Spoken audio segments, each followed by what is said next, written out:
Zita la Jesu, haleluya. Zita la Jesu, haleluya. Tarisa panari ku left, ugotarisa panari ku right. Utokorore mazwi anoti ndilorarama nekuda kwezita raJesu. Utokorora zvakare kuti akaenda pamuchinjikwa kuti ndirarame. Amen, amen. Zuva nezuva rinofamba rakadai, shoko raMwari rinoti since the time of John the Baptist until now, the kingdom of God is suffering violence, and the violent shall take it by force. But it's not every war that you get into by force. Zhinji dzinodwa naMweya Mutsvene, ane tsika yekutirwira hondo dzedu, ane tsika yekutinzvekesa. Shoma dzatinenge tasangana nadzo anozoita make sure that we overcome. Tinoomberera Mweya Mutsvene maoka. Hapana chakaiswa munzira yako chinokuuraya. Hapana izwi rakamisikidzwa nevaroyi rinokukanganisa. Hakuna chirwere chinozikanwa kana chisingazikanwi chinobvisa vanhu panyika. Akaenda pamuchinjikwa akati it is finished. Muimbi wepedu pane paanoimba achiti ndiye akamutsa vakafa kuhama dzavo. Kuti ane zvimwe zvitunha zvaakadzosera kuhama dzavo. Chingomberera Jesu maoko. Kana wapinzwa navanhu ano, womberera Jesu maoko. Mwari vakunonamata haarambidze varoyi kuroya. Haarambidze mabhinya kuita mabhinya. Haarambidze mamedharasi kuita vapondi vevanhu. But chaanoita iye kurwira vanodanwa nezita ravo. Kuti kunyangwe hondo dziriko unobuda chete. Kunyangwe vanhu vasikani unobudirira chete. Pfuma ndeyaJehovha, upenyu ndevaJehovha. Iye akati ndakakuona uchitakana muropa raamai vako ndikati rarama. Ukaverera pana John verse 10 chapter 10 verse 10 ukaenda kauya kuzopa upenyu kune vanga vasina chini upenyu. Chimboomberera Jesu maoko.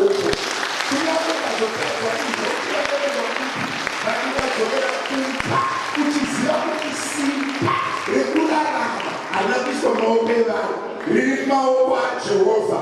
Vanotaura ngavataure, vanopopota ngavapopote, vanoroya ngavaroye, vanokwa ropa revanhu ngavareme vachidaro. But kune rimwe risingamwichi revana vaMwari vakatengwa neropa rinokosha. Pane akakuendera pamuchinjikwa, kune akakufira, kune akakupa simba. Chinoomberera Jesu maoko. Haleluya. Tivaroite kugara Mwari ari mubatsiri wedu muzita ramambo Jesu. Mangwana kune vanokwanisa vanenge vasina kubatikana zvimwe kana zvichibvira rikakugara kumba uyachizonamata pamwe chete nenguva dza5 p.m. Mwari ari mubatsiri wedu muzita raJesu. Amen. Tine vana vedu vari kumateenagers vari kunogara kuSunday school. Ngatirege kunogara kuSunday school kana tine a sibling that we need to attend to. Let's just go attend to them in very few minutes and come back to this podium. Mukanogarisako vari kuSunday school vachakutorai, asi mune maratidza kuti ukwakusugara munozogara padhuze neapo. Kana mazonotorwa kuSunday school maonekwa kuti hamusati maenda kukura kubva kuSunday school still to return there. Asi ndokukumbirisai mutsavanani mateenagers ngatigare muchechi tirege kuenda kuSunday school tiri pamwe chete. Mateenagers musaone mavideos nemamovies during service time. Naye vabereki, vana vedu hazvigoni here kuti varege kuuya nemafoni kuchechi. Tingobvumirana mateenagers ma13, ma14, ma15 tivarege tingotanga kuvapa mafoni at least from university. Tikaitawo mwana ari kuuniversity apasa matric, even aine 17 kana 18, let's give them the phones. But ava magrade 8, 9, 7 ngatirege kuvapa mafoni.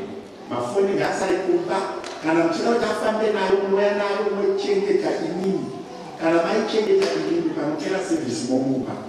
Saka zvatakubvumirana ndezvekuti mutineja anenge aine foni usiri kuyunivhesiti we are taking the phone, we are giving the ushers the power to take the phone. Varege kuona mavideos muchii muchechi kana muchida kuti averenge bhaibheri rinoiswa vobva vanyora mavhesis acho nemachapters acho mukati mavo vonoitira kumba. After all, the syllabus that they are working on is not electronic fully. They are still writing notes, they are still using my hard books. They have not gone electrical, they have not gone digital fully. They are still using my hard notebooks, never hard books. Any teenager anenge aine phone, mukaona akaivhura phone maashers, torai akaramba, unosvomira paari osimudza maoko pakudai. Akanga aine phone yake akavhura akaramba nayo, unosvika paari omira mashure make osimudza maoko ako kudai. Tozodhila naye anenge ane nyaya mbiri yekuuya nefoni nechipiri. But semubereki pamwe pacho you need to review yourself. Ukaona mwana wako akuuya nefoni zvangotaurwa muchechi. It's a parental skill. That vabereki vedu ngatidzidzise vana vedu kuti no ngaanene no. Can I tell this? Akasatya mubereki haatye mupurisa, haatye mufundisi, haatye manager, haatye jeri, haatye zvirwere, haatye chii nhamo. Saka mwana akangoudzwa chinochengeta vana kungoti kati no, obva aita chii no. Asi tine vana vekuti muteenager but ave university, we expect them to be fully responsible. Ende vakadaro takavatenderana sekereke sepolisi yedu kuti vanofamba nemafoni avo, uye kana asina kuita problem inoonekwa, we don't really need to go through that phone. But unless tikazodictate something that threatens life, tokatotipei phone titarise tione kuti munei. And it is a remedy to try and help them to move on. In all this, we are not doing it to punish them, we are just trying to instill discipline. Because vakawana movie vakadai pafoni yavo. Ende pamwe pacho sevabereki tinogara tati pabhauro redu riya kungoti mafoni ese chisa yaka toya kuchechi kana mauya nawo kuchechi musati madzika mota kungoti mafoni ngachisa yaka munoka mota imopinda mini kuchechi. Kana chikoro chakaramba imubereki kachizoregedza kutadzira mwana. Do you know what is happening these days? What has affected us and why I'm so passionate about teenagers in Sunday school? If you miss them in teens and in Sunday school, then you don't recover them. Remember, they can be pregnant, they can do drugs, they can be thugs, they can be murderers as early as 18. So we need to help them, to guide them, to lead them. Vareke kukura vaine mavanga atinogona kuvaseva. Handishare. I was talking to one parent who became a parent at the age of 42, which is like grade 9, you know. And I asked her what happened. Because my mom went to Uchifamba Levakoma and like to be pizza with you, but Pee. And I acted, and I became pregnant at 42. And the pastor, I don't know why my mother did that to me. I taught it to my mind because you see what I'm saying? But now she's an adult who is blaming a mother who was not responsible. My mother is an adult who is blaming a mother who failed to be responsible. But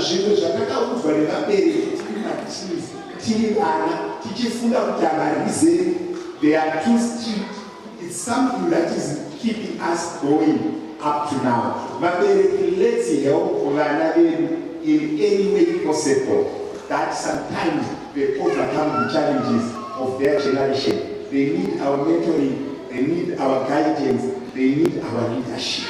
vabereki ndibatsirei. As a parent, you have a mandate in the Bible from God to foster, to nurture, to lead, and to guide your children. Zvimwe zvinhu zvinokanganiswa nevana ireflection yemaweaknesses evabereki. Vabereki, let us be, ende mafoni acho haasi kutonetsa kumateens church, ari kutonetsa nekusunday school. Ari kutotinetsa from Sunday school.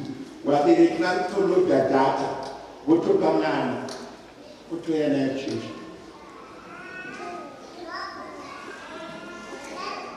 Vabereki ngatishandei tese.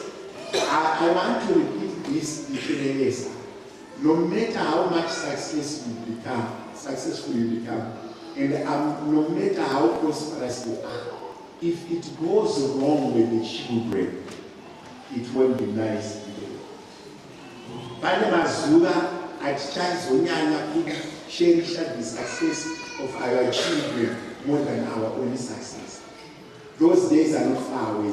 They are very near to us. Whereby pamune vakagara muchitaurirana kuti vakomana vangi iwopindura kuti vari kujeri, vasikana vangi iwopindura kuti vari kujeri.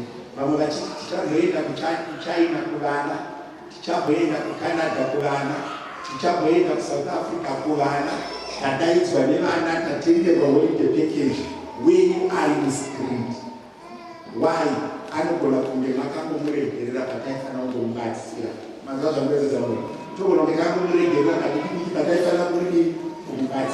Let's love our children wholeheartedly, but let's not overlap them to leave them in a free world that may hurt them. Can I repeat myself? Let's love our children wholeheartedly, but not overlapping them to the extent that they don't know what is called no or what is called stop. Hallelujah.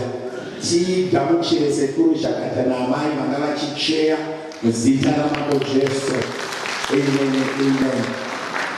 Tigamuchira zvakare baba moyo vanga vachilita intercession namanko vacho tovanga vachishumira kuEnglish service muzita raJesu. Hallelujah. Vakurei pamwechete nemadepartments ose anoita kuti basa raMwari ripfuurire pamberi. Vamwe vanotouya pano kaviri katatu in preparation of the day called Sunday to worship and praise. Mwari vatigonere zvakare. KuSunday school kwedu kwakaita zvakanaka, kwakachinjwa kapeti iya yaizova staff kana yaratsigwa juice, drinks netsvina, and we have done complete job. It's a well-tiled job, well done. There's a family that assisted us. He is from part of men's fellowship, but they decided to do it as a family.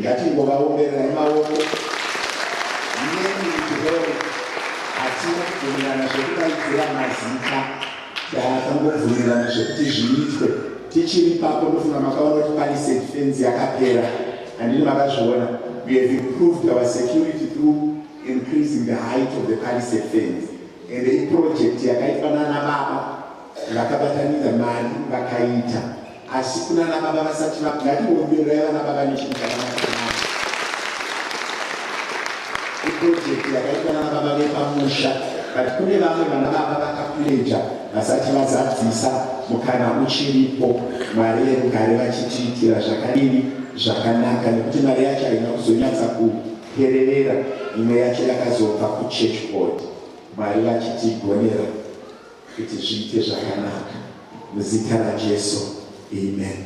Ndaona mukomana anonzi kana kuti baba vanonzi baba Nanga, Billy Nanga.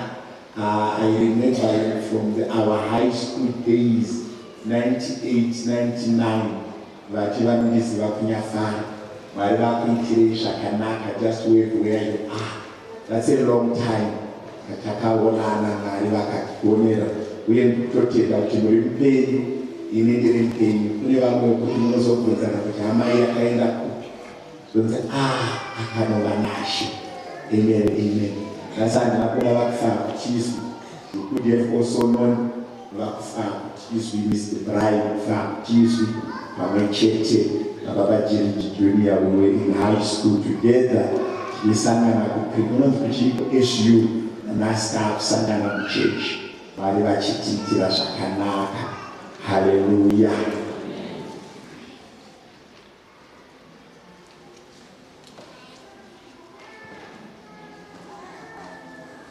Farirai vaifundisi nevana vavo nai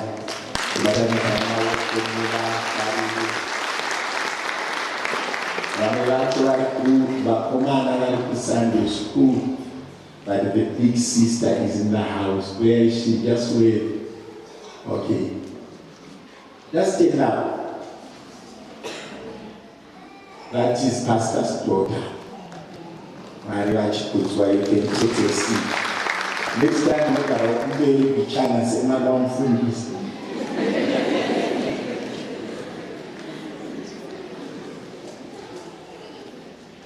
Hallelujah.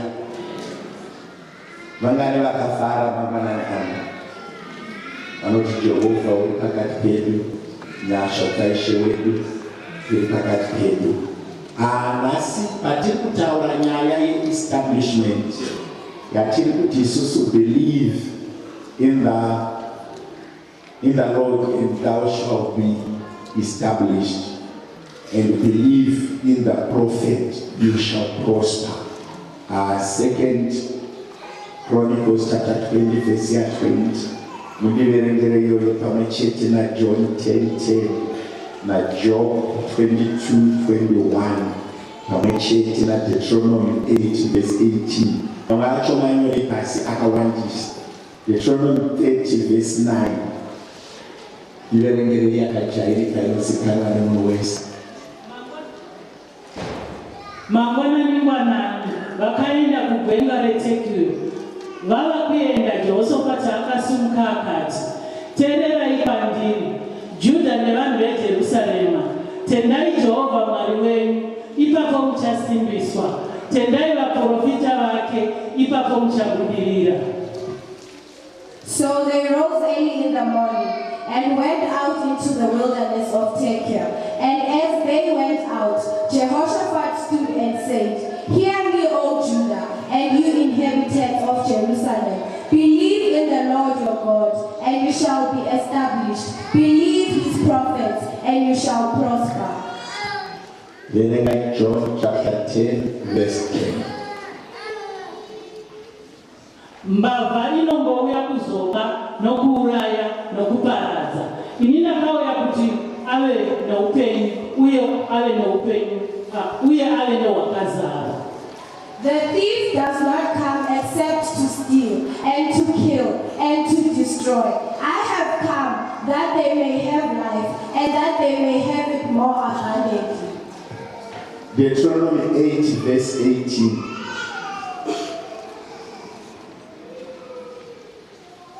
Deuteronomy 8 verse 18.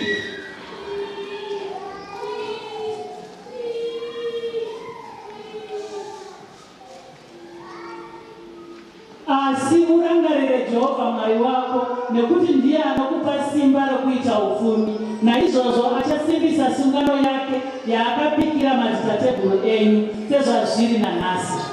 And you shall remember the Lord your God, for it is he who gives you power to get wealth, and that he may establish his covenant, which he swore to your fathers as it is this day. Deuteronomy chapter number 30 verse 9. Ipapo Jehovha Mwari wako achakupfumisa zvikuru mumabasa ose emaoko ako, nechibereko chomuviri wako, nezvibereko zvezvipfuwo zvako, uye nezvibereko zvevhu rako.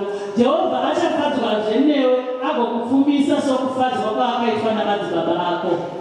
The Lord your God will make you abound in all the work of your hand, in the fruit of your body, in the increase of your livestock, and in the produce of your land for good. For the Lord will again rejoice over you for good, as he rejoiced over your fathers. Hallelujah. Siyai iyo iripo pa screen. Muomberere vanasikana vangu vachitora nzvimbo dzavo muzita raJesu. Regai tibreke iripo iyi ndisati ndaenda kune dzimwe. idzokorore inubatini idzokorore pairi Mari kusore dzorerai. Yes, ipapo Jehovha Mwari wako uchakufumisa zvikuru mumabasa ako emaoko. That is what you do. Nechibereko chekuviri vako, that is vana vako, nezvibereko zvezvipfuwo zvako uye nezvibereko zvevhu, what you plant.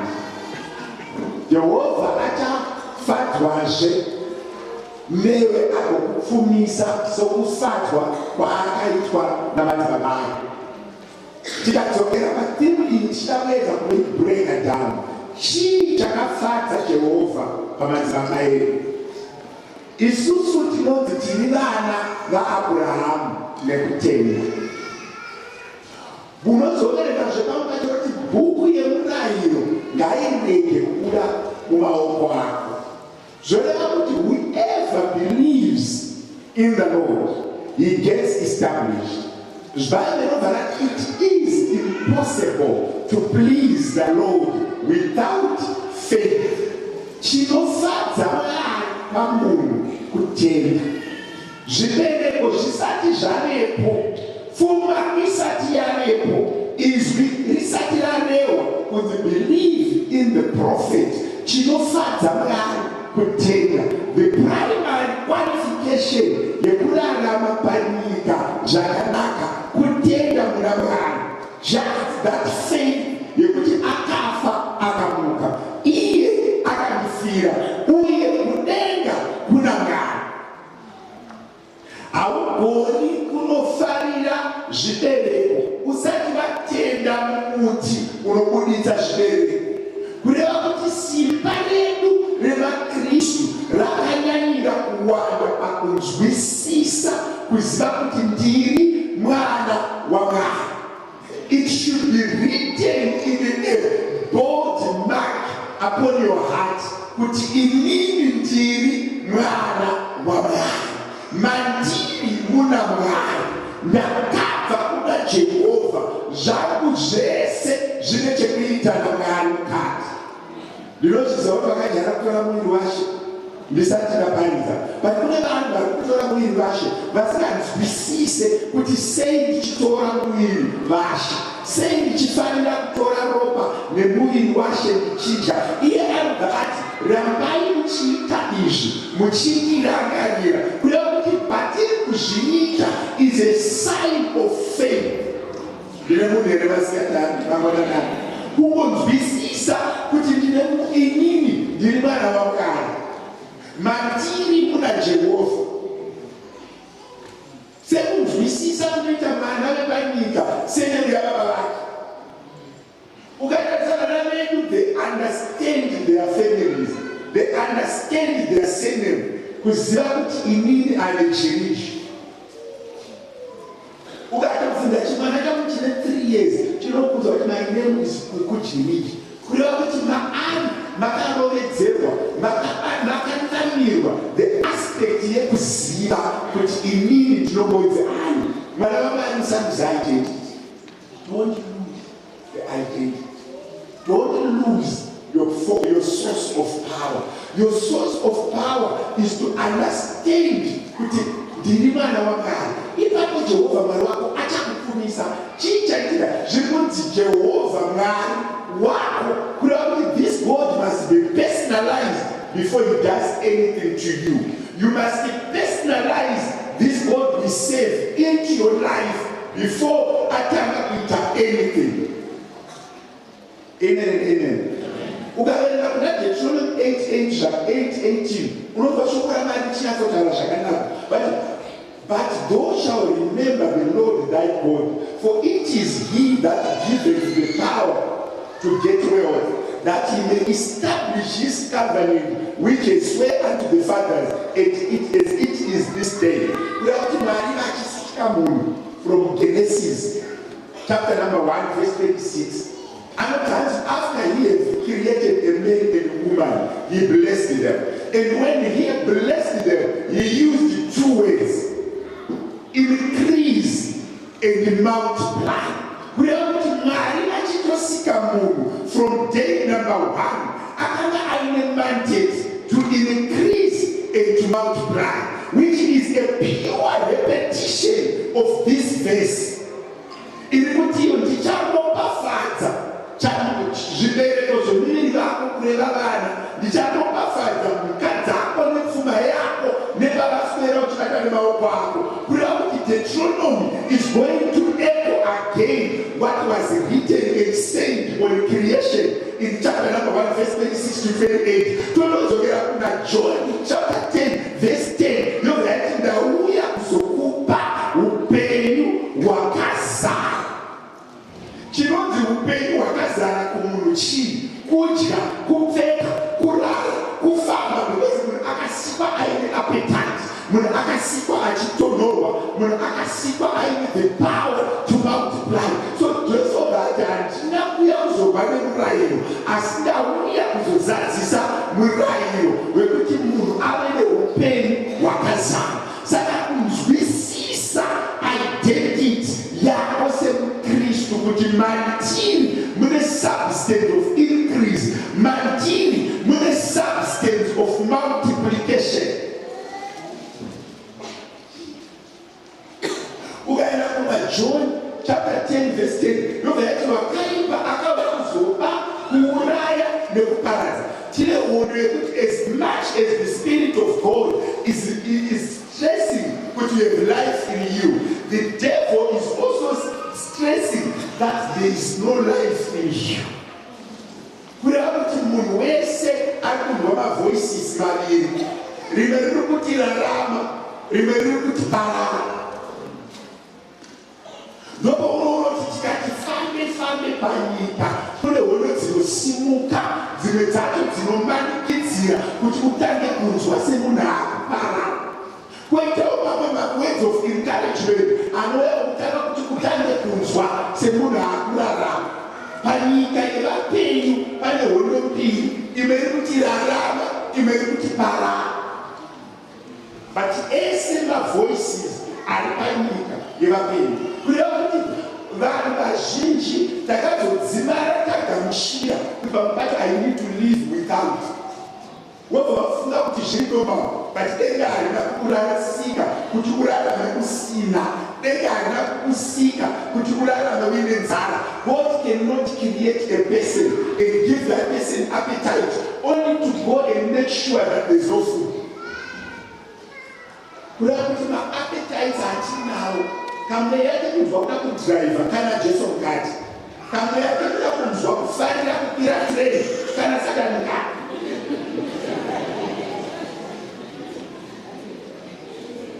Unoziva kuti pane chinhu wani chakakaona maseso, pane musoro muka uchibva kuti I can do it, uchiverengera shoko raMwari, what through Christ who giveth me strength I can do all things. Mangwana acho kuzomuka kobva pauya munhu achikutaura kuti hakusisina mabasa, zvakaoma vasikana, mazuva ano kumaumba bvamwana totodya zviripo, obva umukoyesa kuti hainini zveshuwa handina upenyu. Kureva kuti pane mavoices anokuudza as a many things. So ukatariswa kuti spiritual world tine two competitions to control the human mind. The one that says there is no life and the one that says there is life, and those voices are controlling our mindset. From the teenagers, oh, I'm convinced. And in each corner, why any voice I want to get alone? Just as simple as that. When the voice of the judge are bad, in the room don't like you. Takaenda away kumuro chakanyasha nekuronga zvemusha nemachechi boys nemadzimai avo. Patakasvika tikabhuka takaona varume vane endedzi yakadai vakasvika vane mari vaine tuvana vakafanana nanadhesi. Tona kamwana kako kakarizembera dhara iro uchinatsaura kuti this is gift. Kwete madhara akaita sei zviri chiri kunzwa. Nekuti madhara apera, vamwe vacho varikudarika sekushakana vakitona akazemberwa nekamunhu akaita sadhesi akarizemberera dhara iro. Vakatanga kumadoro ndofamba 8 a.m. Whenever all the morning 8 a.m. I'm not going to be the 10 minutes 8 a.m. There's a sugar king, I don't know, 4 5 the man here. In the minutes of the power, I don't know something was a boy and boy. At 8 a.m.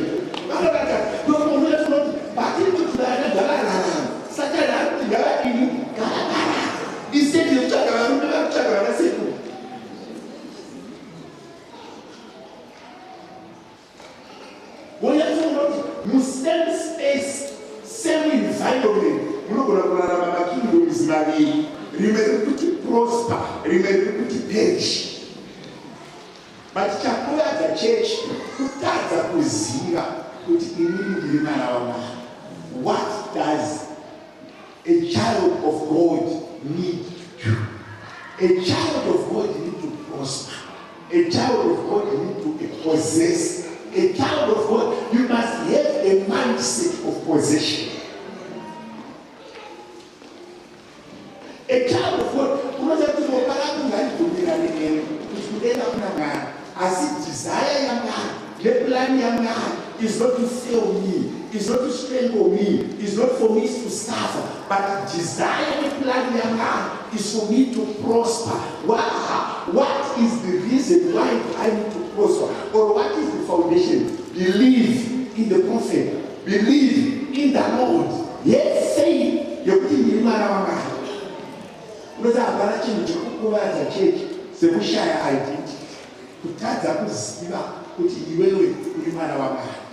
Kutaza kuziva kuti nyika nekuzara unabali baba kandirodereka ma scriptures.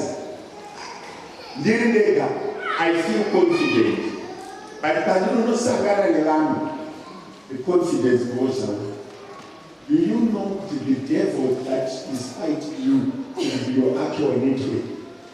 Your network can be the actual devil or the devil's weapons in Christian away. You put to me God in the Shurabani, Wakagarapa, the Chiturina Navaman. His intention is to prosper you. His intention is to see you through. His intention is to make you prosper. His intention is for you to be well. His intention is for you to live. We are going to say 4 and 5. Discussion in Katanga. Do you know what I mean, not positive world, so I not the negative world. You put Makagara, you foster and pioneer the mind of the devil. You unleash the mind of the devil. But I ask you what as well.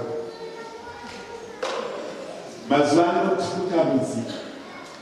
Rand alikati US yarero. My leaders Mazwano, they are evil. Manchester City yajio.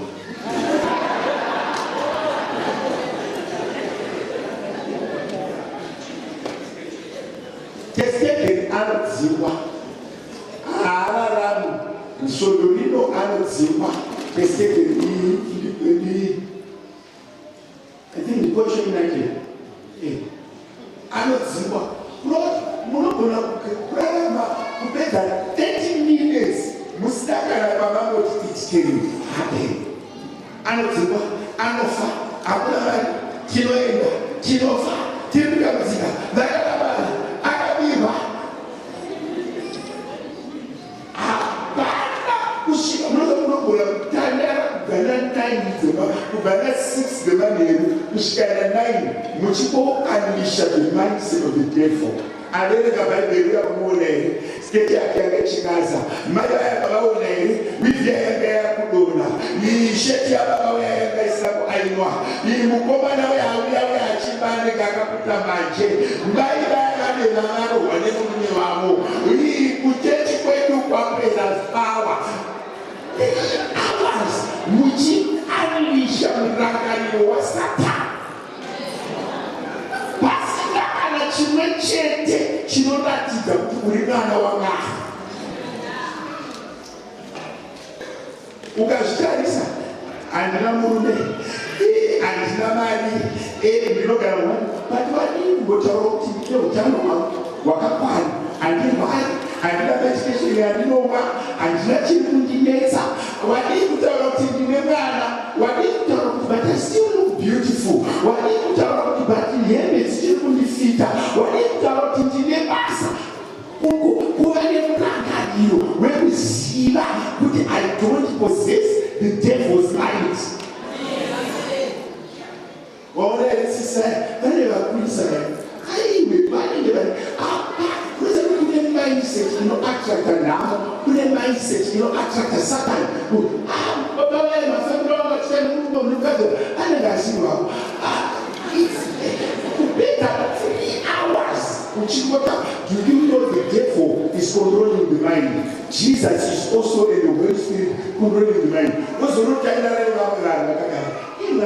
grateful. Achakura wena, mwana kusimba kachakaita. Wewe tete bakanza yotatenga mota. Wewe mwana kutira ngena. Wewe ngasaka satani nyama inga pera yose chozaya pakati.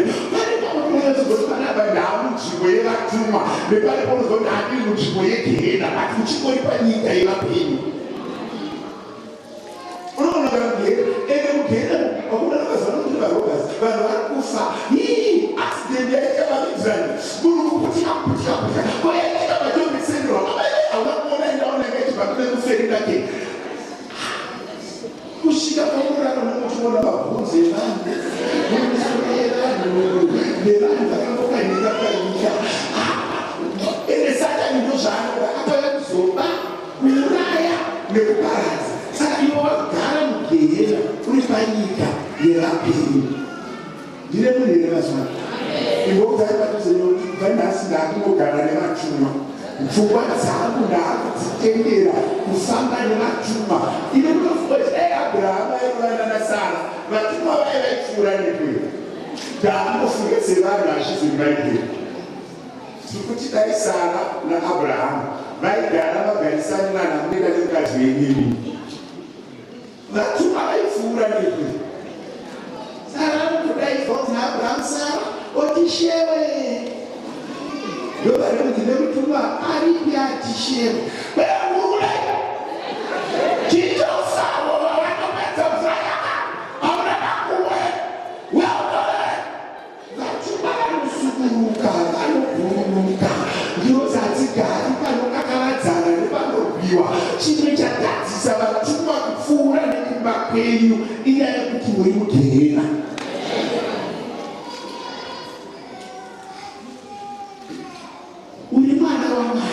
You testify positive, you repeat positive things, you stay in the positive, you see the positive things, you speak like a child of God, you dwell in the presence of God by manifesting the right action.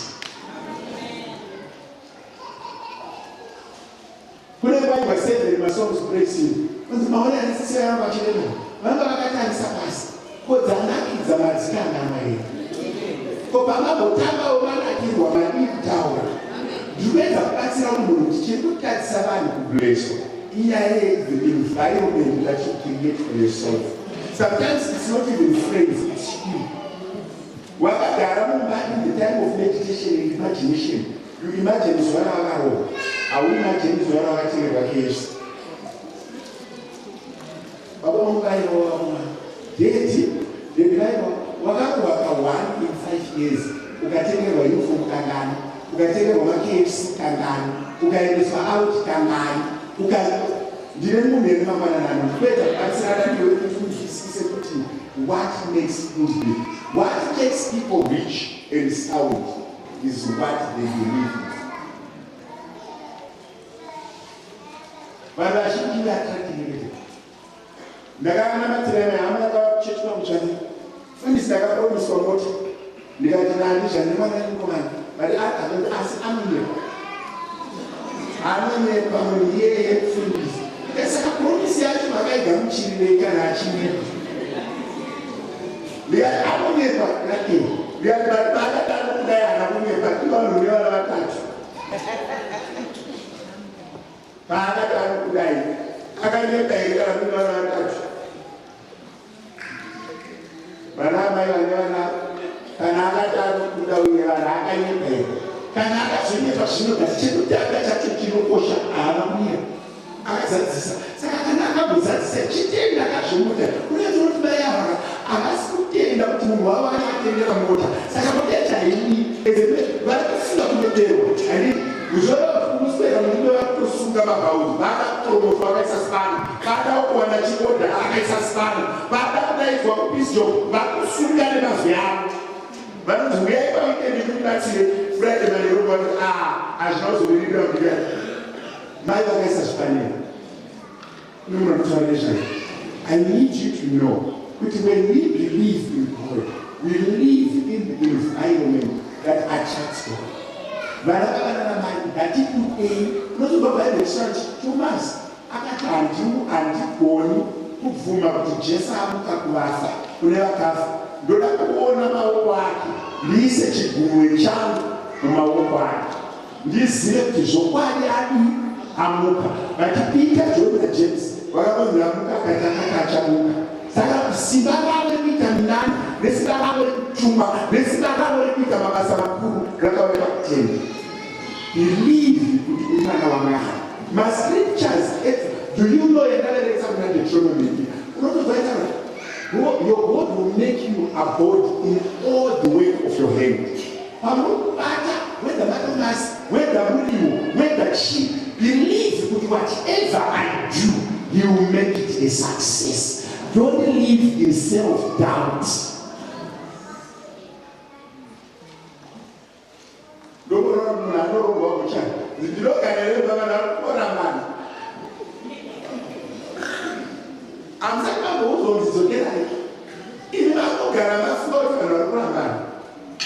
you know it's self-doubt of reality?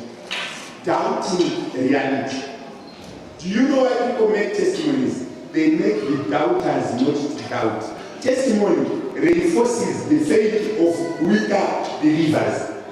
Pakasimba munachiti ndakatenda Mwari ndakatenga mota vanhu vazhinji vanoti dziri kutengeka but iye kuti dzinotengeka anoziva but ari kurarama muself doubt. Gotanda muna patuse newe kuti ndaada kuchinja kudhauta. Do you know kuti vanhu vazhinji vakaparara pakutadza kunzwisisa kuti Mwari akafuma? Pane chirwari chandakaona chipanyika. People separate their spiritual life and their financial life. There is a difference. Vanhu vanoti zvemari nezvaMwari zvakasiyana, zvemarriage nezvaMwari zvakasiyana, zvevana nezvaMwari zvakasiyana. But I need to tell you this.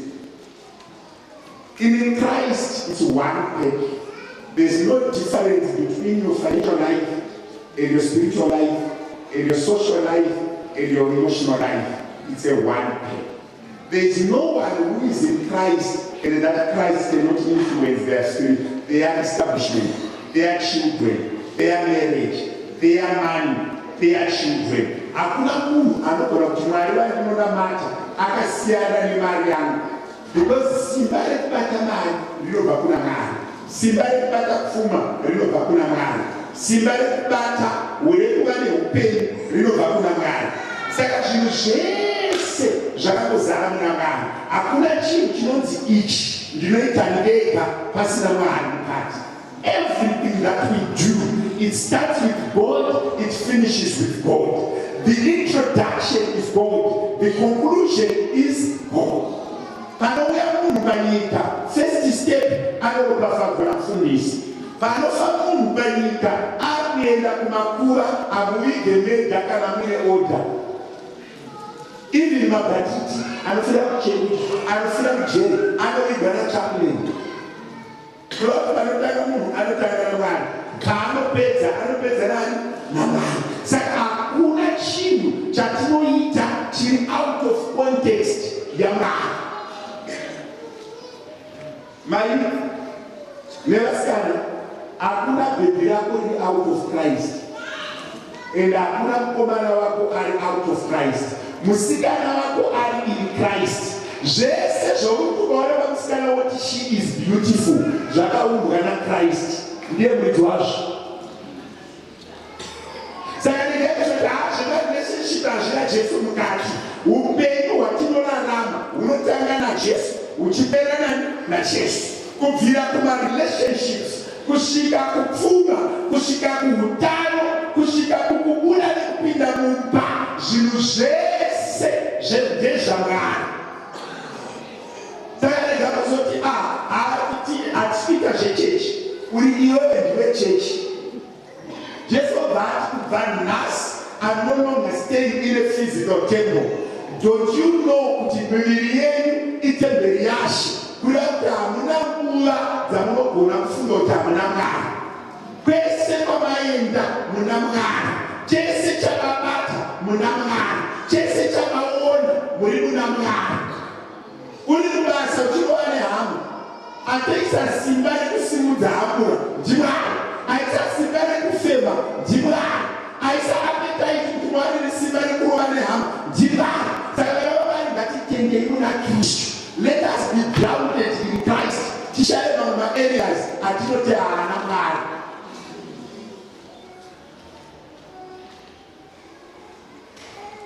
Can I repeat this? Hakuna mumwe munhu akambondibvunza akati kana out of wedlock mwana akaberekwa ana Mwari, mwana akaberekwa zvemusikazwa mwana iye ana Mwari 199.9101 ana Mwari, because kana vanhu vakaita musikazwa Mwari asingade mimba haibati. Kune zvimwe zvivanhu zvakatoberekwa mumacircumstances asingaite Mwari achida kuzvishandisa kuvedu. Saka hakuna mwana wekuti ndakaberekwa pasina baba, ndakaberekerwa musango. Musango imomo maitova naJehovha, nekuti simba rekugadzira vana rinobva kuna Jehovha. Akavhara chibereko, kunyange mukaita musikazwa every second, hapana mwana. Nekuti ndiJehovha ane zvaakaregerera zvichiitika. Saka kana wakagara panapa uchiti ndakaberekwa baba vasipo, you are not an accident. You are designed and defined by the Lord for a purpose not known by naked eyes, but in the kingdom you are an asset. Anodaidzira kuti ndimwana wechifero, but imomo muchimwana wechivedera kuti pa rikavhura denga Mwari vakaita zvavanoita. Saka pakufamba penyu vavevavanhu makaita zvamakaita, ndikaramba ndakanyarara mukafunga kuti ndakafanana nemi. Saka pana chinhu chinoitika pasi pezuva chisina kutenderwa naShe. Jehovha ane zvimwe zvaanotendera kuti zviitike. Saka regai kufunga kuti hapana Mwari, nekuti he is omnipresent everywhere. Kune vamwe vanhu vakatonzira kuti shirikadzi nekuti ndiMwari. Waizviziva here kuti mumaziso aJehovha takafanana nehari? Muumbi anongadiki, regai kupedza makakura muchiziva, kune chemaheu chiumbi, kwoita chebhiya chega maibikira bhiya ramakakura muchiisa muchiparira chakati kureiso chinozokukuma, kwoita ramaibikira muriwo rainzi hadyara, kwoita dziya dzamaidhispeya mumumwa, dzese hari idzodzo dzinoumbwa nemudzwa. So Jehovha ndiye muumbi wehari, anoumba diki kana hope, kamwe kacho anomboumbwa akaiswi zvinhu nedesign. Saka Jehovha anogadzira upenyu hwedu maringe nezvaanoda kuzadzisa. Vamwe vakaberekwa kuti vave vafundisi, vamwe vakaberekwa kuti vave madhona, vamwe vakaberekwa kuti ave madhokta, vamwe vakaberekwa kuti vaimbe, vamwe vakangoberekwa ari maworshipers, vamwe vakangoberekwa ari mainstrumentalist, vamwe vakangoberekwa vari macheerleaders. Kune mumwe vari kutaura never ever thought it's a mistake for you to be upon the face of the earth. There's no mistake. Ndimwari. Ani nabereka mwana wechisikadi. Unoziva kuti mwana anogona kutsvaga mwana kwe 10 years. Jehovha wakavaita chizvarume. madokta ese anozikanwa nekusazikanwa achiedza zvichiramba. Vaprofita vane mazita vachimutadza akangomirira nguva yaMwari inonzi Kairos time kuti itikire panyika yemapenyu, kureva kuti zvinhu zvese zviri panyika zvinotanga naMwari zvichipera naMwari. Simba rekurarama ndobva kuna Jehovha. Don't separate your day-to-day life with the wealth making. Uda mutsika yekufunga kuti ndakasikirwa nhamo, ndakasikirwa kupemha, ndakasikirwa kushupika, ndakasikirwa kukumbira. Mwari anoti simba rekugadzira pfuma rinobva kwandiri. But do you have the capacity to receive? Nomunhu akanditarisa so anoona kuomerwa. Zvinonditarisa so unoona kuomerwa.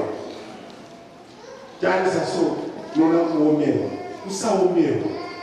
Rega kupererwa. Rega kuremerwa. Imbotenda kuti Jehovha anozviita.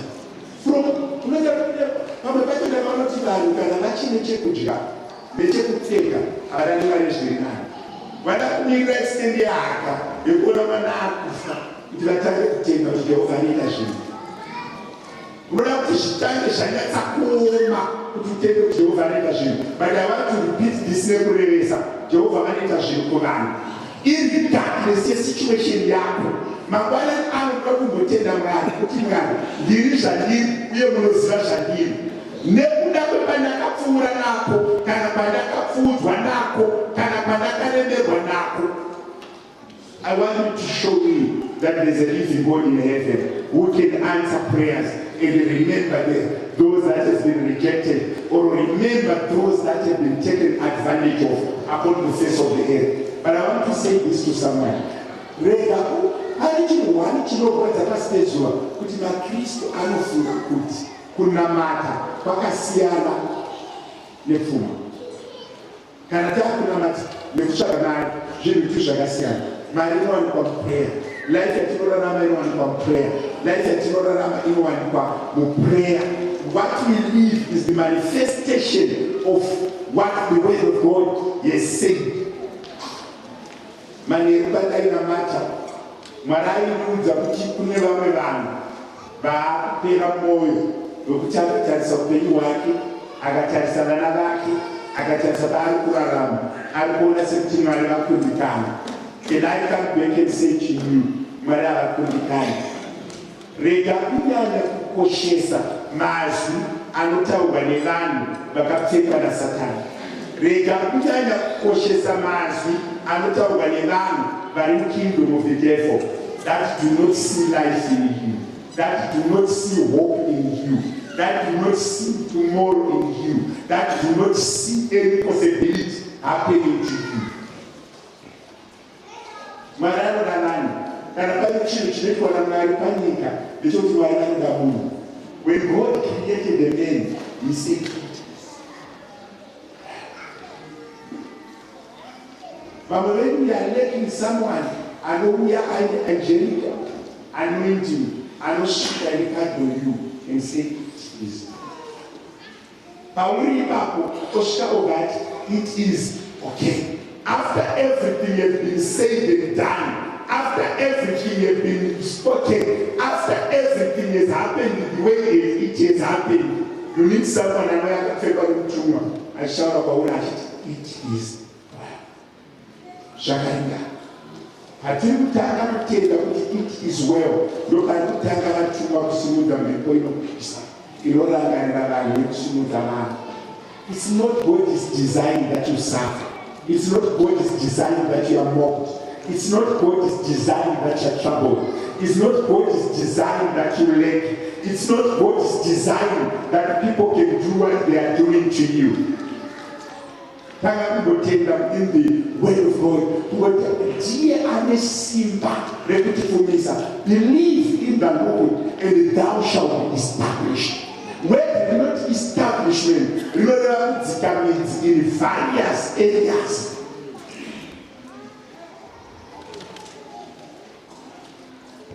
Tawadza nyika kuti vazhinji vane chiprofita chekubatisa. Vazhinji vane chiprofita chekutsika mweya yevanhu. Vazhinji vari kuprofita vachitaura kuti it is not possible, but Jehovah anosimudza vanhu. Rekachikurangaridzwe mangwanani ano Mwari vanoda munhu pavakaenda pamuchinji pavairevesa. He did not act on the cross, he lived the cross.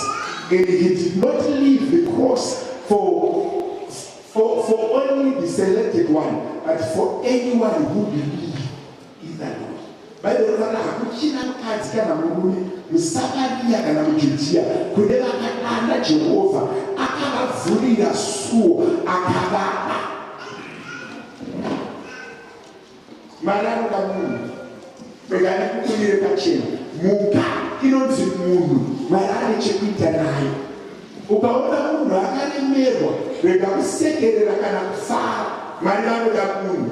Mwari vanosimudza munhu. Mwari vanochengeta munhu. Mwari vanorwira munhu. Mwari vanoda. The word of God says, He will be happy to see us prosper. He will make us prosper. He wants to see us comfortable. Abana chinhu chinorwadza vatuma vedenga sekuona munhu panyika chitambudzika. God does not enjoy in your tears. God does not enjoy in your pain. It is God's will that anyone upon the face of the earth, it is well with them. Nobody nakauya mizopa upenyu wakazara kuvanhu. Vanhu vakapirwa nyasha, vakaruza tariro, vakaruza hope, vakatanga kutenda muma-negative prophecies, vakatanga kutenda muma-generational cases, vakatanga kutenda muma-altars emhuri, vakatanga kutenda muma-altars enyika, vakatanga kutenda muma-altars evakaipa, vakavaudza kuti thou shall not prosper, thou shall not go forward. Vakatanga kuita vadudziri vemahistory nenhoroondo kuti sisi vangu vakaremerwa, neni ndicharemerwa, tete vakaremerwa, neni ndicharemerwa. What is happening? The devil is planting a seed that attracts and sees negative things when you are supposed to raise your faith and say, ndiri mwana waMwari, mandiri muna Jehovah, akauya kuzondishimudza nekundishinurira. Who is it that is there to be raised by grace? Anyone who believes that he can prosper men, he can take care of men, he can remember men. Lord, kutanga kutenda kuti vanhu vanoita zvakanaka mauri. Ndoda kutanga kutenda kuti Jehovha asati apedza neni, Mwari vanogona kuita zvinhu pamusoro poupenyu hwangu. But chinorwadza pavhangeri kuparidza iri nderekuti takazara nechiprofita chinoramba mazwi angu. Takazara nemucherechedzo unoramba kuparidza vandiri kuita. Takazara nemabackgrounds anocheredza ekuti ukatarisa kwaukubva nezvakakutenderedza unoti vhangeri takarijaira, Mwari haakudiririse vanhu. But ndingakutaurire, the only way for you to be established and for you to be remembered is when you take Christ and to start to see him as Jehovah Jireh. Murume anoprovaida, denga rinovhura masuo, denga rinorangarira nemarangariro avo. Kana Mwari vakukurangarira, vanogona kukurangarira netsika isakamborangarirwa nayo vapenyu. Saka Mwari havashandi muhistory. Mwari vanoti nyasha dzangu itsva zuva nezuva. Woti umwe neumwe ane nyasha dzake dzakamuringana, dzakasiyana nedzanini. Kana tete vakarangarirwa, Mwari akavaitira zvakanaka, vachione marangarirwo ako. The world is so negative. I used to watch news every day. I used to watch news. But these days I'm giving myself a break. 1 week, 2 weeks I don't watch news. I watch live. Because they say, I watch news. President will be an adult. Uchipenda pakati paitika accident. Pakati kutemana nematombo. Apana vanhu vanotora vanhu varikudya vachiguta vachifara sei.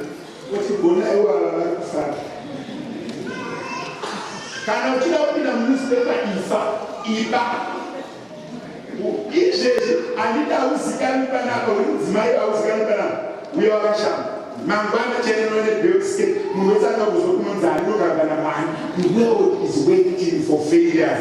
The world is waiting to read mistakes. The world is waiting to embarrass you. Tine maleaders atinawo unozoti leader ndivanomira leader wekupraise, leader wekuushering, leader wekudeko, maindramo vanomira vatezvikuratira ndibatewo maindramo munogona vatadza kana kubata leader wekupraise anoibaka mazuva ese unatoti baba aleluya but ivaone ingopaone one day ingopaone uonekwe makapa uone kuti munhu wese ari pano waoneresiso here kuba waoneresiso here kuba waoneresiso here makapa kuda kuti nyika yakamirira to embarrass you. The world is waiting to embarrass you. And chinorwadza kumakristu when we are embarrassed, the fellow Christians won't heal you. They say they embarrass you.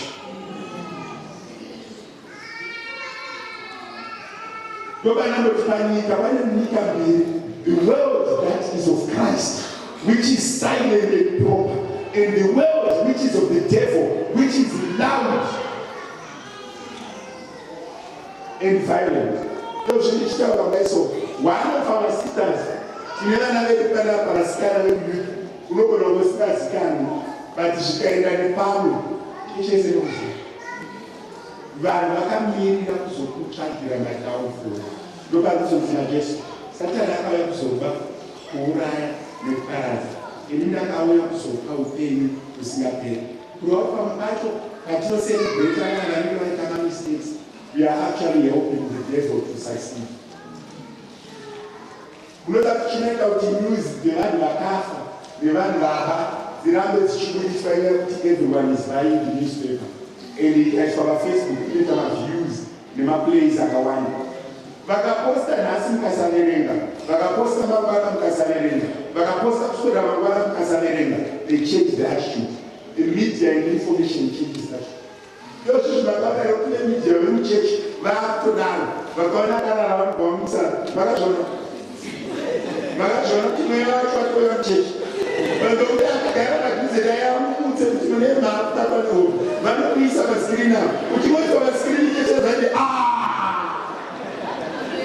mweya wacho watobva kunyika watoya muchechi munhu akangorarawo pamba ari kumedhiketa hana hake kukotsira ari vanonzi paskirini kuti vafunde kuti sisi rumi munhu wemeditation havazozvifundi vanotoda akakotsira kusiyarae ndomweya waveko mweya wekunyatsana vakambozviona nezvo mweya wacho vatoya muchechi ukamongotsira izvo zvinoona vanhu vekupaskirini vanokuti havanobvisa scripture kokuisaiwa ukazoda kuvendiana ngachishego kukoma kurara zvawakana mwero yakakarara kusura vana vazotaurisukuyaaa the world can easily remember the negative, but the positive takes time to register. Ngoda mna batuze nayo kuti ndinoita mari zokorora kuti vana vangu vanopedza chikoro zokorora kuti mwana wangu vanopedza chikoro zokorora kuti handifi zokorora kuti ndinoita mari zokorora kutaure zvekuti hakuna mundirongera anokunda ozvifana kutaura chechi haududayira wanga wachininidza vanaka ndichitaura zvisina basa kuti munhu akaiswa paskirini ndopamwe yatsovhura mazino haukuti tiprofita muupenyu hwako uri wega unoona kuti profesa. Do you know kuti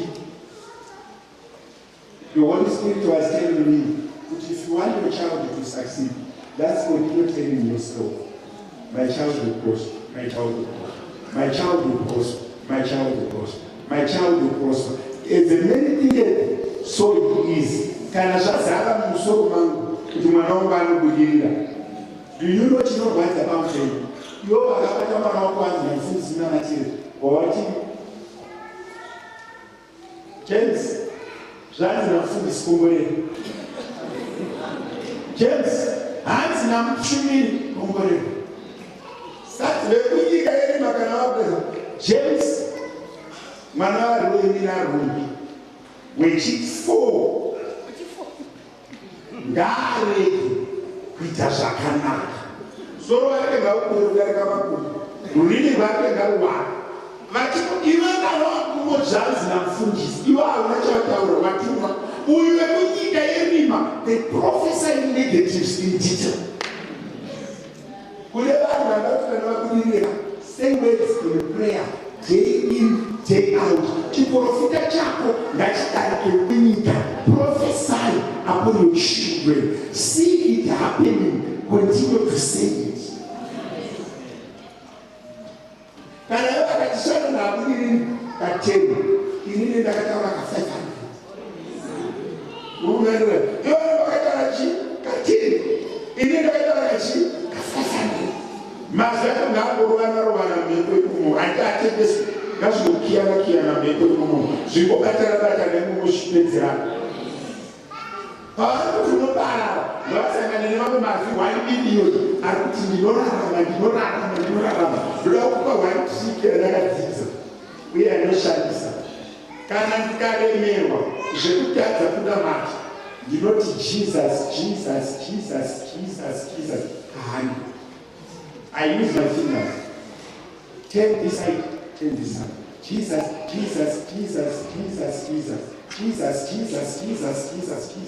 How Jesus. You are the cheating. One of us says, Nakaska. Mazato Babu Sagara, because Mupeluga, Kunamatawaka didn't what it is, but Kunamatawaka praise what is hard. But it's standing with Jesus and next night here. Nagaudama Nova Chitatana, Giganti Fa, and Skula or Foreigner. The guy Waka Aisha and Baby, the guy Shawaka and goes to Jesus Chrisst. Jesus Christ. What happened to that? I what's your anything? The happened to Chimba, Jesus Christ. I got God, I don't know those, but the woman is children of Henry, Tabu, sweet up young, and never little, as I don't take it, I tell you, no, but it's not something I end. Senior, sister in that, I don't ask why? Zita Chinobora Rakutanganisa, but Rekuti Jesus are bench. Rekuti my bench, I don't receive. Lidia Gatina my bench, Nejina Shakawaka beauty, Shakakatina Jesu, Sakala, Jesus Christ, Uru Ponteresa, never Mepo, never China, never Vese, but I consider. How about Jesus Christ. Ugaita Jesus 100. What you want Jesus Christ 100. We're going to another 10 minutes. What you want to shine? Would you know who got my Jesus Christ.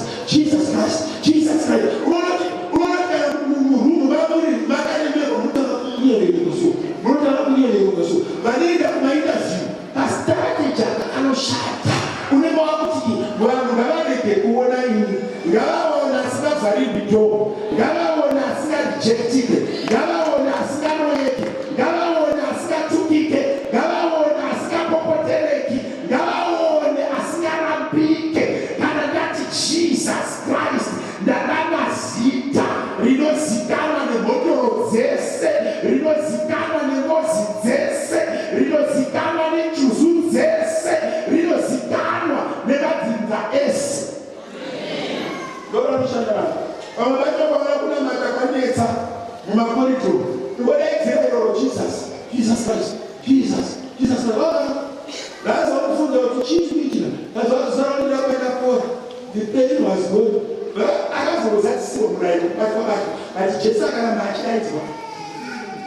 I don't and zitale kuti Jesu ngarirege baba muromo wako, zitale kuti Jesus Christ ngarirege baba muromo wako, ngarive zita rakajairika muvokabhurari yako, ngarive zita rinoshandisika pamazwi yako.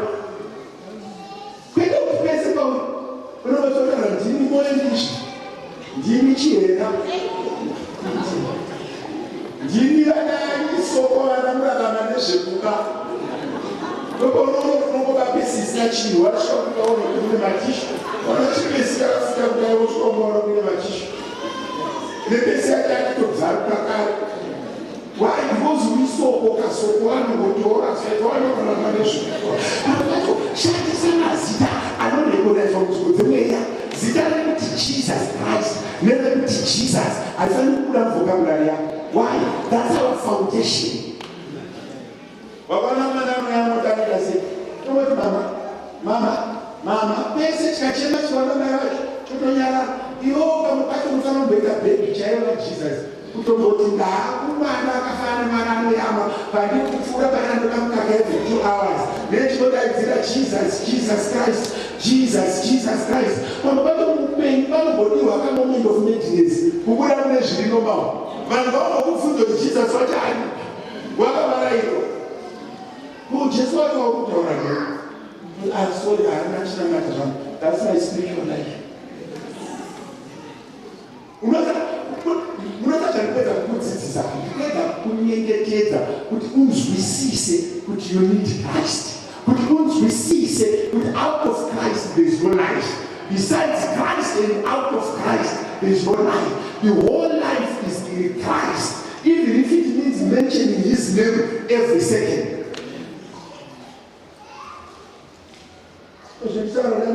Anenge akakomba pese paunomerwa unodaidzani, pese paunosindesera unodaidzani.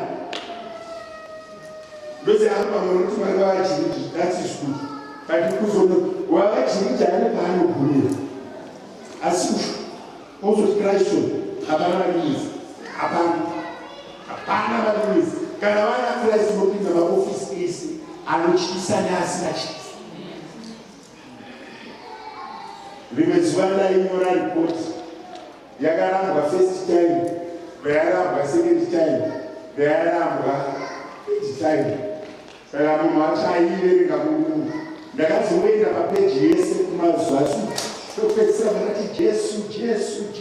Every page topedzisira vakati Jesu akaita pakupedzisira the famous margin unotarisa kana pane munhu ane mabhairekura ndobadayo every page ndakaiprinda ndikanyora kuti Jesu yaenda nomwana ichisvika I want to read it, you know, fine. I'm tired of the report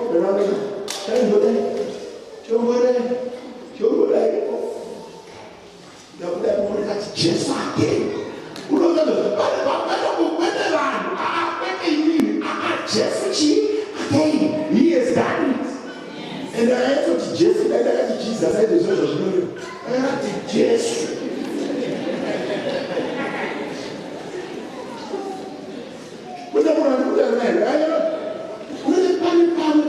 Let me decrease that He may increase. Let me go down and be lower that He may be exalted. Nobody knows for us to kumbonzwisisa kuti inini ndiri mwana wamwari, ndinowana chekudya nekuda kwaMwari, ndinowana motikari nekuda kwaMwari, vana vangu vanorarama nekuda kwaMwari, mweya yetsvina inondisiya nekuda kwaMwari.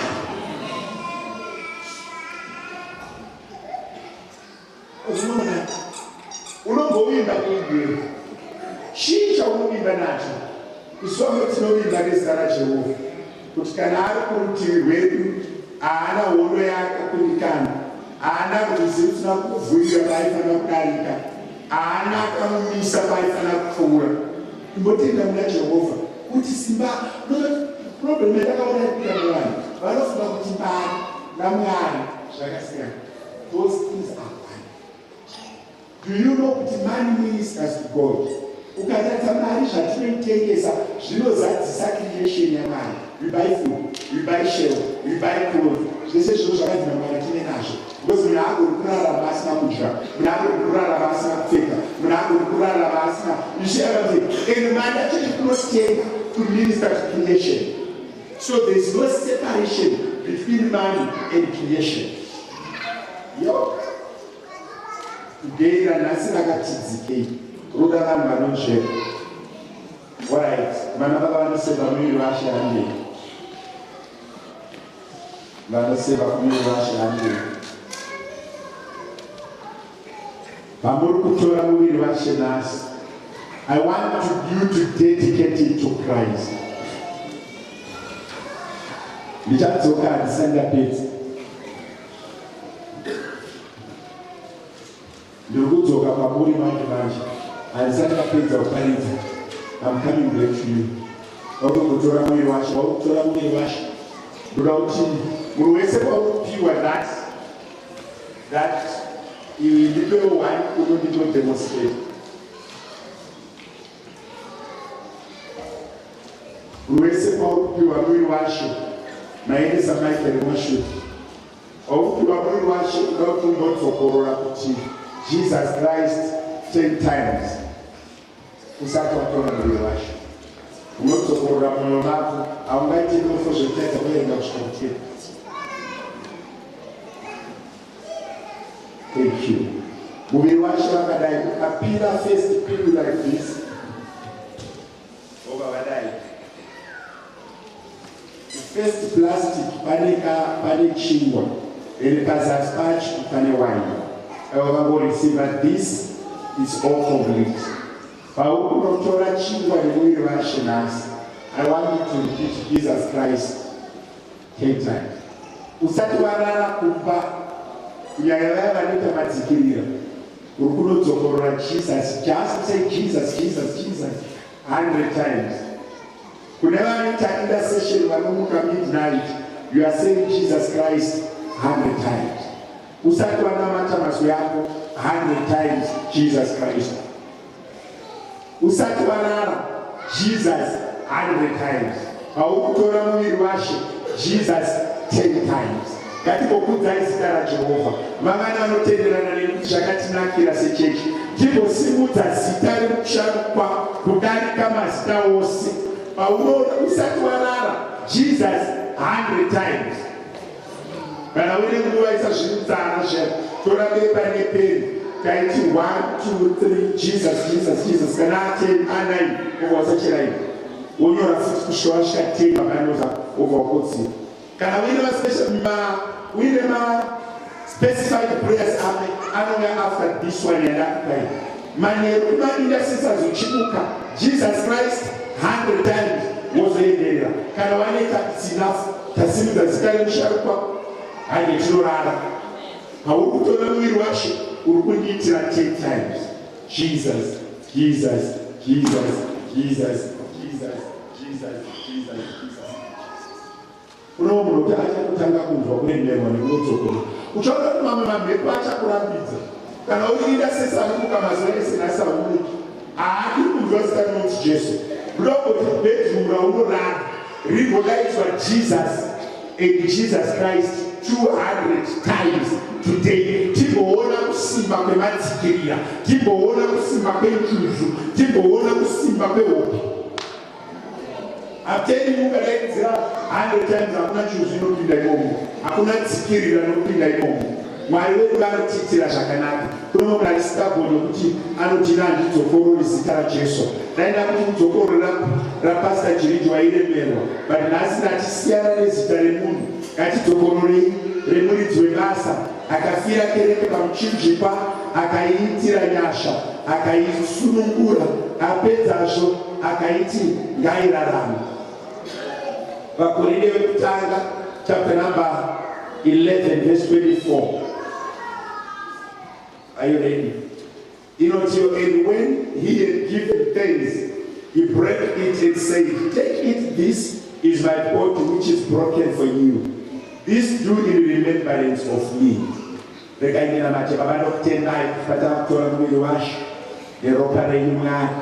Tiri kudzokorora zita renyu kuti Jesus, Jesus, Jesus, Jesus, Jesus, Jesus, Jesus, Jesus, Jesus, Jesus.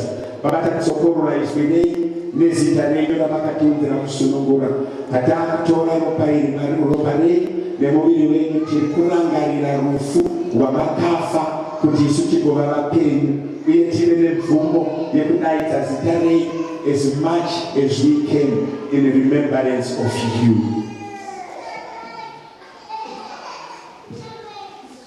Ichinjerwa vana baba vachiita basa ravo kumashure.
vese tawana vari kutora praise and worship kuti vave mukana wekuita ma-Jesus avo ari 10. Iwewe pauri papo just continue to say Jesus, Jesus, Jesus as many times as you can. Just start to shout the name of the Lord. Don't say words after, just say Jesus. And Jesus Christ. As the praise and worship is taking Muriwashi, Neroparashi, Iwotaura kuti Jesus mumwoyo mako kuchereresa. Say the name of Jesus as many times as you can. As much as you can, just say Jesus, Jesus, Jesus, Jesus, Jesus, Jesus, Jesus, Jesus, Jesus, Jesus. Continue to do that. Vanema altars angachiramba kuti uje anema zita akasvimudzwa but ingosvimudza raJesu. Maseta ngari veizwira uchataura kudarika mamwe mazwi ose. Ngodaidzira kuti zita moyo wako ngaudzokorore uti Jesus. Moyo wako ngautaure uti Jesus. Pamusoro pemazita ose Jesus. Pamusoro pemhiko dzese Jesus. Pamusoro pemafamily traits Jesus. Pamusoro pezvinorema Jesus. Pane zvakanaka zveupenyu Jesus. Paupenyu kutano hwako Jesus. Pavameni vako Jesus. Pane vanokuitira zvakanaka Jesus. Paremangwana rako Jesus. Zuva ranhasi chimbodaidzira uti Jesus. Rama uchingotaura zita rekuti Jesu. Zita rinozikanwa muma-spiritual corridors. Jesus Christ. Jesus Christ. Jesus Christ. Jesus Christ. Jesus Christ. Pasituation yako Jesus Christ. Kubaba unorara Jesus Christ. Kubasa Jesus Christ. Mauringa muzare zita la Jesu. Zita remwana komana. Kwayana vakabaiwa pamuchinjikwa. Vavatore mwiri washe uchizadzisa chiprofita chekubaiwa kwegwayana, chekumeduka kwemuviri nekudeuka kweropa kuti Mwari vasunungure nyika. Jesus. For God so loved this world that he gave his only begotten Son to save the world and redeem the lost, for the broken-hearted to be healed, for the poor to be rich,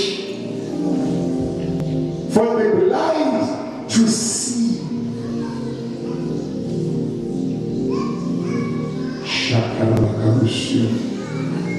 Chibodaidzira zita raJesu. Pane zvakaramba. Mapfupa aya angararama here. Ine Mwari ndini munoziva. Can this child with this broken background live again? Jesus. Can this situation change? Jesus. Can she be married? Jesus. Can they be healed? Jesus. Can our sins be forgiven? Jesus.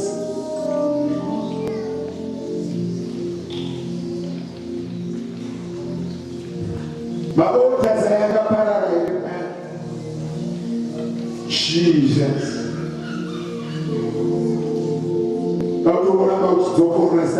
Jesu. Mweya wangu kutenda kuti zvakaramba zvanga zvakamirira kukudzwa kwezita remwanakomana.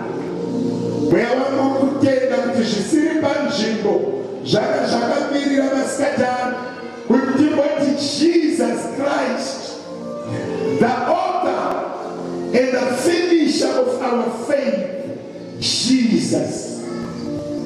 Can this family be raised? Chimboti Jesus Christ. Daidzira pamwe chete neni kuti Jesus Christ. Ngatibodzokorai titi Jesus Christ.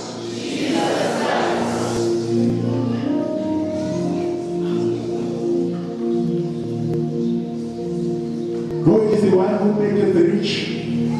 The one is the one who provided through the lamb that was sacrificed on the altar.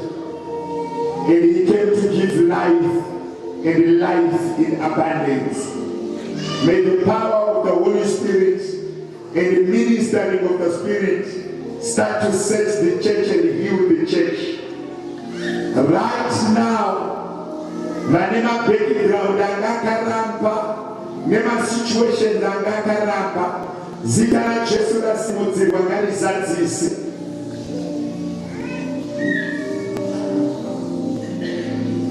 Kana uchitenda kuti akafa akamuka, pane zvinofanirwa kuitwa masikati ano.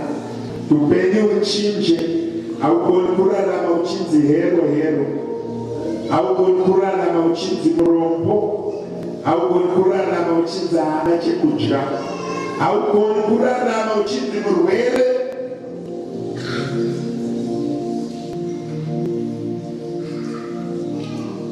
My broken relationships, vana vakarasika, vana vakapirwa kufungwa nendangariro naSatani. Our Father,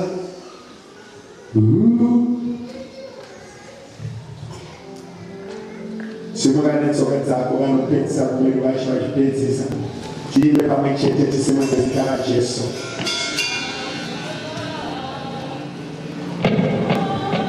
Batirana nesu. Our Father, who art in heaven, hallowed be thy name, thy kingdom come. Glory, glory, glory, hallelujah. Glory, glory.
your provision and your protection as a family. Kuti mwana takabva kwamuri zvatinonda zvinobva kwamuri. Provide to us as a family. Paota yedu Mwari tasimudza zita renyu. Pakukudzwa pedu Mwari taisa zita renyu. Parege kuva nezita rinokudzwa muupenyu hwedu kudarika zita raJesu. Tigoenda pamberi paMwari kuti Mwari, you are the one who said if we believe in you, we will be established. Ewe ndiri Mwari vanopfumisa, ndiri Mwari vanonaisa mvura, ndiri Mwari vanoberesa mbeu, ndiri Mwari vanotendera kuti miviri yedu ive nezvibereko, nezvibereko zvepanyika zvatinobata zvivande. Chigoenda pamberi paMwari, nyengetera kuenderana nako. Mwari akuchengeta akupei, Mwari akurangarirei vakugonesei. Any source of power that disturbs the name of Jesus, rishaiwe simba, zita raJesu ritange kukudzwa. Kubva kwenyu kuupenyu hwako, iti Jesu ndaakusimudza zita renyu, kuti zvaku zvinake ndaakusimudza zita renyu, kuti kuva kwangu kuraramike ndaakusimudza zita renyu, vararemi vangu ndaakusimudza zita renyu, varana vangu ndaakusimudza zita renyu, pakurarama kwangu ndaakusimudza zita renyu.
For who he is and what he has done for us and what he represents in our lives. Patinomi watinonaita zita lake. Pakufamba tinovimba naye. Pamana pedu tinovimba naye. Pakurarama kwedu tinovimba naye.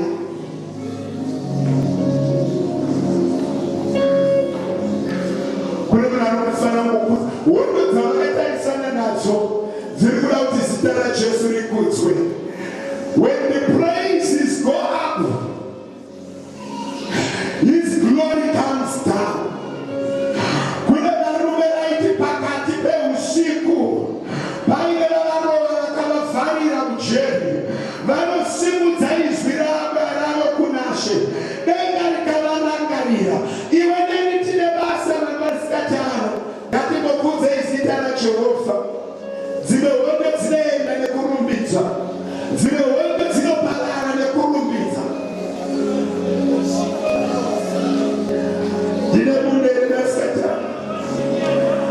I want you to raise your voice and say, here I am, O Lord. It is well with you.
You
Yes, Lord.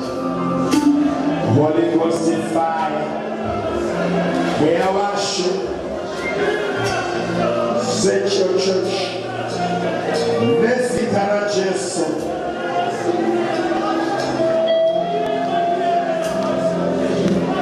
Holy Ghost in fire. We are joining Maskatano.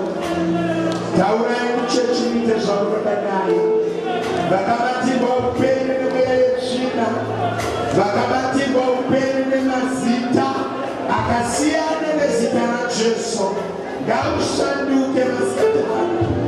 Babala kabatibwa upende. Gaufunike nezita na Jesu.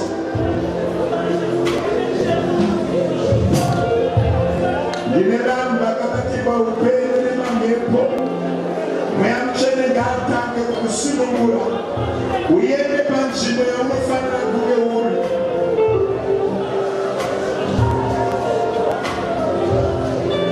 Kunelanga kabatiwa upendo. Nemeya. Simunza zitala Jesu ya yoye parani. Jime jeruti uruhu. Jime da inspiration.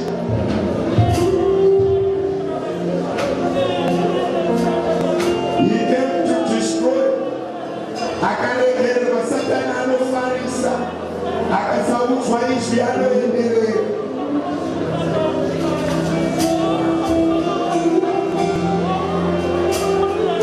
Thank you, Jesus.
yeah.